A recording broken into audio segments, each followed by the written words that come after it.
दिखाया है, विकास। विकास के नाम पर हिंदू किसी भी मान बिंदु को नष्ट करने के लिए उद्यत रहता है। इसलिए वैदिक वेद सम्मत विज्ञान के अनुसार विकास को परिभाषित और क्रियान्वित करने की आवश्यकता है। अब मैं संतों की ओर संकेत में बोल रहा हूँ, सुनो जी आनंद गिरी जी। गीता के 12वें अध्याय का एक इतना सा वचन याद रखिए, श्रेयो ही ज्ञानम अभ्यासात। अधकचरे योजना को, अधकचरे ज्ञान को क्रियान्वित करने की अपेक्षा सांगोपांग पूर्ण विज्ञान अर्जित कीजिए। क्रियान्वयन में त्वरा का परिचय मत दीजिए। हम जो करने जा रहे हैं वो सचमुच में दोष विहीन है या नहीं। श्रेयो ही ज्ञानम अभ्यासात। मैं खंडन नहीं कर रहा, बहुत आत्मीयता पूर्वक बोल रहा हूँ। मान लीजिए कुंभ तो हो नहीं है, कुंभ होगा, लेकिन इतना महत्वपूर्ण तथ्य अगर हम घोषणा कर देते हैं कि सरकार ने गोवंश की हत्या नहीं बंद की, तो हम कुंभ बंद कर देंगे, सभी एक होंगे और यह अभियान हमारा सफल होगा। ऐसी संगीन चीज़ है ना, आपस में बैठकर विचार करने की आवश्यकता नहीं थी क्या? समझ गए ना? इसमें तो हमको दिख रहा है कि बहुत बड़ा षड्यंत्र सरकार की ओर से हो जाएगा। आप भोले वाले हैं। सुनो, कम से कम शांति पर, महाभारत का अनुशासन पर हमने 50 बार तो जीवन में पढ़ा होगा। गुरु ग्रंथ और गोविंद से दूरी मत रखिए, पछाड़ खा जाएंगे। गुरु ग्रंथ और गोविंद से दूरी मत रखिए, पछाड़ खा जाएंगे। हम सम्मान करते हैं, स्नेह करते हैं, लेकिन आपने बड़ी सभा में कहा, बहुत अच्छा भाव का मैं समर्थन करता हूँ, सरकार अभी से इस अभियान को विफल करने के लिए जागरूक हो जाएगी। अरे संतों के पास केवल एक चीज़ है, भोलापन, साम नीति, वो भी अधूरी, अधखिचड़ी। राजसैनिक, राजनीति, ये जितने राजतंत्र हैं, शासन तंत्र हैं, राजनेता होते हैं, साम दान दंड भेद उपेक्षा इंद्रजाल माया, उनके पास 7 नीतियाँ होती हैं। संतों के पास, क्योंकि 1966 से लेकर गोरक्षा अभियान हमने देखा ही नहीं है, 52 दिनों तक हम तिहाड़ जेल में बंद रहे हैं। समझ गए? हमारे पूज्य गुरुदेव धर्म सम्राट स्वामी कटपात्री जी महाराज को तिहाड़ जेल में मारने के लिए, मरवाने के लिए खूनी कैदियों को 24 घंटे पहले छोड़ दिया गया था। उनकी आंख में लोहे के सलाके चुभ होए गए। उसी वेदना में उन्होंने शरीर छोड़ा। हमारे पूर्वाचार्य ने 72 दिनों तक गोवंश की रक्षा के लिए पूरी अनशन किया। हमारे मठ का नाम ही गोवर्धन मठ है। वहाँ गोवर्धन नाथ आदि शंकराचार्य जी के चिन्मय कार्यक्रमों से प्रतिष्ठित हैं। लेकिन हम एक संकेत करना चाहते हैं, चाहे भारत में गोरक्षा का अभियान चला हो, चाहे श्री राम जन्मभूमि का अभियान चला हो, एक हम पूरे सफल हुए, उसमें हम बीच में कूद पड़े, श्री राम सेतु का अभियान। जितने अभियान चले हैं सब मेरी आंखों के सामने, कहीं बीच में, कहीं किनारे। समझ गए? ऐसा नहीं कहीं दूर।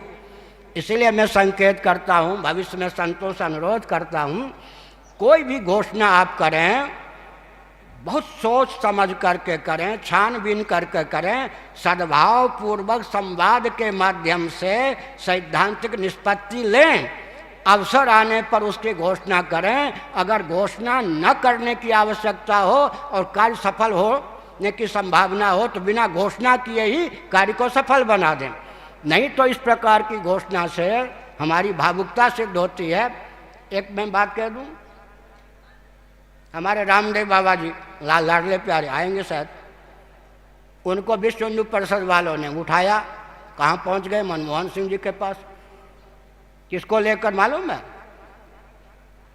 गंगा जी को लेकर। कांग्रेस ने क्या दाव खेल लिया मालूम है? गंगा जी को तत्काल मनमोहन सिंह जी के माध्यम से राष्ट्रीय नदी घोषित करवा दी। अब गंगा के भक्तों के मुंह बंद हो गए या नहीं? इधर ध्यान गया आपका? राष्ट्रीय नदी कांग्रेस ने घोषणा करवा दी ताकि भाजपा, विश्व हिंदू परिषद वाले ये सब हाथ न धो सके। क्या गंगा के नाम पर ये वोट न मांग सके? और गंगा को राष्ट्रीय नदी घोषित करवाने के बाद गंगा का स्वरूप क्या कर दिया कांग्रेस ने? ऐसे ही कोई सरकार अगर गाय को राष्ट्र का प्रतीक, राष्ट्र माता या बहुत घटिया शब्द कहें तो राष्ट्रीय पशु भी घोषित कर दे तो भी समझिए कि गोहत्या का मार्ग रोकना उसके लिए कठिन। इसलिए भावुकता का परिचय न दे। अंत में एक संकेत करता हूं, नीति शास्त्र के अनुसार नियत शुद्ध हो। आपको मालूम है पोप नकली घूम रहे कहीं? नहीं ना, दलाई लामा नकली घूम रहे कहीं? उस देश का क्या होगा? अखाड़ा परिषद तो बहुत दिनों से है, 25 वर्ष तो मुझे इस पद पर हो गए। कई अखाड़ा परिषद के अध्यक्ष सामने आए, बहुत अच्छी बात है। अराजक तत्व जेल के सरगन, जेल के सिकंजे बंद होने योग्य, फांसी के तख्ते पर घूमने चूमने योग्य राष्ट्रद्रोही भारत में अखाड़ा परिषद की आंखों के सामने शंकराचार्य बन के देश विदेश में घूम रहे हैं। क्या कर लिया अखाड़ा परिषद ने? समझ गए ना? उज्जैन में वो थे या नहीं ऐसे अराजक तत्व? नासिक में थे या नहीं? क्या कर लिया? मैं तीन बिंदु पर आपका ध्यान केंद्रित करना चाहता हूं। भगवान शंकराचार्य के बाद के 4 शंकराचार्यों ने जब देखा कि खानदानी क्षत्रिय दिशाहीन हो गए हैं, सनातन मान बिंदुओं की रक्षा के लिए उन्होंने नागा सैनिक को उद्भाषित किया। मैं बड़े लाड़ प्यार से अपनत्व से पूछना चाहता हूं, वो नागा सैनिक अपने लक्ष्य पर अडिग हैं, करोड़ों किलोमीटर दूर भटक गए, बहुत दूर चले गए। अब भटकने का ज्ञान होने पर भी सही मार्ग पर आना नहीं चाहते। एक हमारे सैनिक कौन? खानदानी क्षत्रिय तो दिशाहीन हो गए, वैकल्पिक क्षत्रिय के रूप में मान 4 शंकराचार्यों ने अखाड़ा परिषद नागा सैनिक को उद्भाषित किया। आज नागा सैनिक हैं लक्ष्य से सुदूर। 300 वर्ष पहले मान्य गुरु गोविंद सिंह जी ने हिंदू धर्म की रक्षा के लिए खालसा पंथ बनाया। आज लाखों की संख्या में विश्व में सिख हैं, सैनिक हैं, लेकिन सनातन मान बिंदु की रक्षा के लिए नहीं है। दूसरे सैनिक भी हमारे साथ नहीं। तीसरे सैनिक हेडगेवार जी ने आरएसएस को ख्यापित किया, एक दल का प्रचारक बन के आरएसएस रह गया। तीनों सैनिक रहने पर भी हमारे किस काम के? सनातन मान बिंदु की रक्षा के लिए तीनों सैनिकों में किस सैनिक का उपयोग और विनियोग हो रहा है? मैं क्रांतिकारी दृष्टि से बोलता हूं। और अंत में सज्जनों, 2 चाहिए, एक स्वस्थ मार्गदर्शन, दूसरा सेना सैनिक। नीचे से लीजिए समर्थ रामदास तो शिवाजी, दोनों चाहिए या नहीं? व्यासपीठ तो शासन तंत्र, आगे लीजिए चंद्रगुप्त, उधर चाणक्य तो चंद्रगुप्त, आगे कुमारिल भट्ट या शंकराचार्य तो सुधन्वा जी, और आगे चलिए उधर धौम्य जी या व्यास जी तो युधिष्ठिर जी, श्री कृष्ण जी, और आगे चलिए वशिष्ठ जी तो राम जी, और आगे चलिए भृगु जी तो पृथु जी, और आगे चलिए नारद जी तो ध्रुव जी। दूसरा कहां है? हम आप जो हैं वो तो समर्थ रामदास जी से लेकर नारद जी की भूमिका प्रस्तुत कर सकते हैं ना।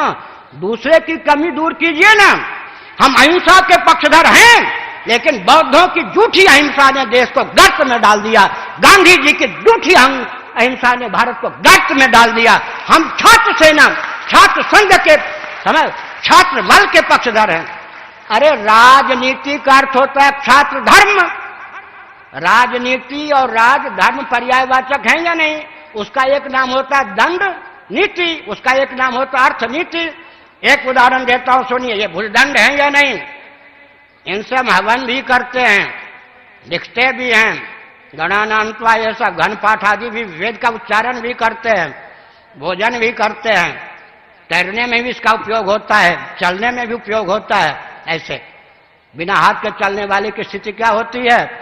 हर व्यक्ति जानता है इसके द्वारा लेखन कार्य का संपादन हो रहा हो या यज्ञ का संपादन हो रहा है या भोजन की निष्पत्ति हो रही हो, ये सेना है। सेना हर व्यक्ति को मालूम है या नहीं? ज्यादा उधर किया तो ये चांटे का रूप धारण कर सकता है, और ज्यादा किया तो मुष्टिका का रूप धारण कर सकता है, और कहीं अठलाए तो तीर धनुष को धारण कर सकता है, और कहीं मचल गए तो गन को धारण कर सकता है, रिवॉल्वर को धारण कर सकता है। ये अपने आप में छात्र धर्म है या नहीं? क्षत्रिय है या नहीं? गाढ़ी नींद में बुद्धि सो जाती है, बुद्धिपूर्वक अज्ञान का प्रश्न ही नहीं उठता। लेकिन मच्छर काटने आ जाए तो छात्र धर्म का निर्वाह करने के लिए भुजदंड अपने आप उठता है या नहीं? परंपरा प्राप्त निसर्ग सिद्ध संस्कार संवेद या भुजदंड अपने आप पहुंच जाता है।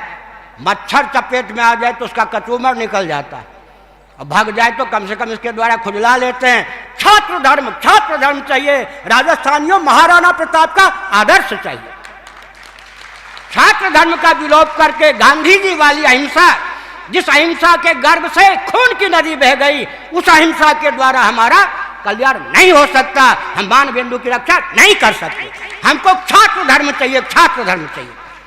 राजधर्म का अर्थ होता है, राजनीति का अर्थ होता है राजधर्म, राजधर्म का होता है छात्र धर्म। इसीलिए क्षत्रिय चाहिए, लेकिन सबकी रक्षा की भावना से हमने संकेत किया। इसलिए सज्जनों, आगे बढ़िए, कथा सुनिए। राम राम, हर हर महादेव।